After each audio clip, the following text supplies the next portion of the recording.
सुंदर त्वचा, स्वस्थ बाल और निरोगी शरीर चीज़ों के लिए एक चीज़ महत्वपूर्ण रूप से रिस्पॉन्सिबल है और वो है आपके शरीर में विटामिन ई की मात्रा। विटामिन ई के बेस्ट सोर्सेज क्या हैं या किनको लेनी चाहिए किनको नहीं, इसकी मात्रा शरीर में कितनी होनी चाहिए, विटामिन ई कैप्सूल के रूप में लेना चाहिए या नेचुरल रिसोर्सेज पे निर्भर रहना चाहिए, इन सारी तथ्यों पर हम चर्चा करेंगे। तो वीडियो को पूरा ज़रूर देख लीजिएगा और बिना किसी देरी किए लेट्स गेट स्टार्टेड।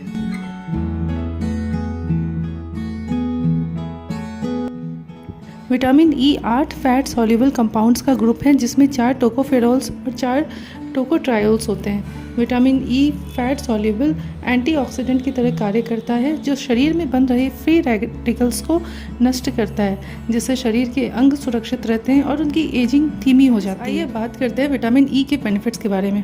पहला है स्किन के लिए। हमारी स्किन एक प्रोटीन बनाती है जिसे कोलेजन कहते हैं, जो न सिर्फ स्किन को टाइट करती है बल्कि उसे एजलेस और स्मूथ भी बनाती है। विटामिन ई कोलेजन बनाने में मेजर कंपोनेंट का काम करती है और यही नहीं, यह सन डैमेज से भी हमारी रक्षा करती है। डॉक्टर स्किन केयर की मेडिसिन के साथ में विटामिन ई के भी डोजेस सप्लीमेंट के तौर पे प्रिस्क्राइब करते हैं। नेक्स्ट नंबर पे आता है हार्ट हेल्थ। अगर हार्ट में एक बार ब्लड क्लॉट बन जाए तो हार्ट अटैक आने के चांसेस बन जाते हैं। विटामिन ई क्लॉटिंग बनने से रोकती है और अगर छोटे मोटे क्लॉटिंग बन भी गए हैं तो उन्हें डिसॉल्व करने का काम करती है। यह एक नेचुरल ब्लड थिनर है।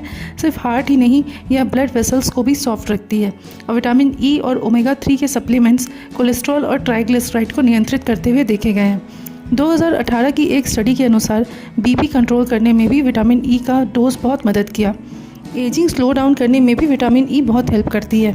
हमारी बॉडी के सेल्स जो डेली मेटाबॉलिज्म के क्रम में ऑक्सीडेटिव स्ट्रेस को बढ़ा देते हैं, जिससे फ्री रेडिकल्स बनते हैं जो कि बॉडी की एजिंग बढ़ाते हैं। विटामिन ई एंटीऑक्सीडेंट की तरह काम करके उन फ्री रेडिकल्स को कंट्रोल करती है। Non alcoholic fatty liver disease that is NAFLD, मतलब फैटी लिवर जो कि बिना अल्कोहल की वजह से हो जाता है, उसमें ईयर 2021 में 8 स्टडीज़ में पाया गया कि NAFLD के केसेस में विटामिन ई के सप्लीमेंट्स ने ब्लड लिपिड के लेवल्स को कम किया और लिवर की हेल्थ को बेटर किया। पीरियड्स के टाइम में होने वाले दर्द में भी विटामिन ई काफ़ी मदद करती हुई देखी गई।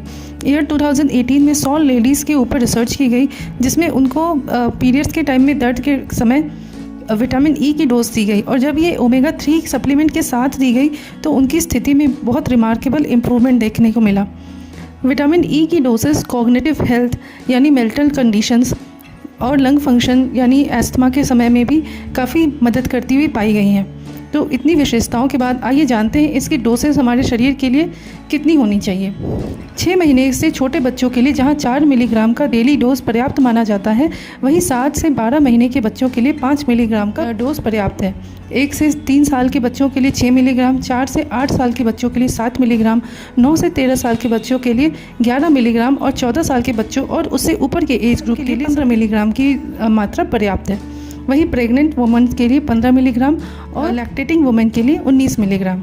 हाईएस्ट डोज जिसके ऊपर विटामिन ई टॉक्सिक बन जाती है वह 1000 mg पर डे के हिसाब से माना जाता है और अगर इससे ज़्यादा आप डेली का विटामिन ई का इंटेक ले रहे हैं तो यह कैंसर और ब्लीडिंग का भी कारण बन सकती है, क्योंकि यह ब्लड थिनर का भी काम करती है और एक लेवल पे जाके वो आपके शरीर में मेडिसिन चल रही हैं उससे इंटरेक्ट कर। इसलिए विटामिन ई की सप्लीमेंट्स डॉक्टर के परामर्श के बाद ही लेनी चाहिए।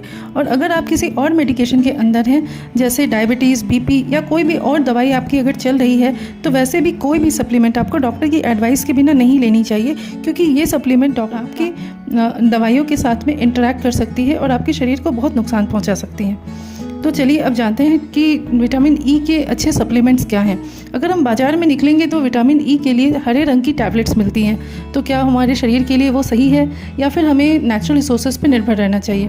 फ्रेंड्स, वो जो हरे रंग की टैबलेट मिलती है वो 500 mg की पर टैबलेट होती है और हमारे दिन की सिर्फ 15 मिलीग्राम की रिक्वायरमेंट होती है।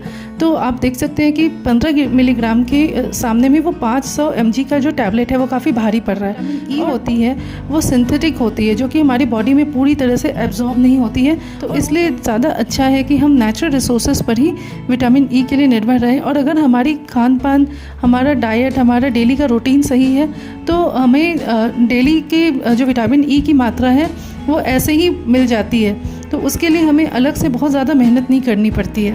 तो चलिए देखते हैं विटामिन ई के नेचुरल रिसोर्सेज क्या हैं। व्हीट जर्म ऑयल में सबसे ज़्यादा विटामिन ई पाया जाता है।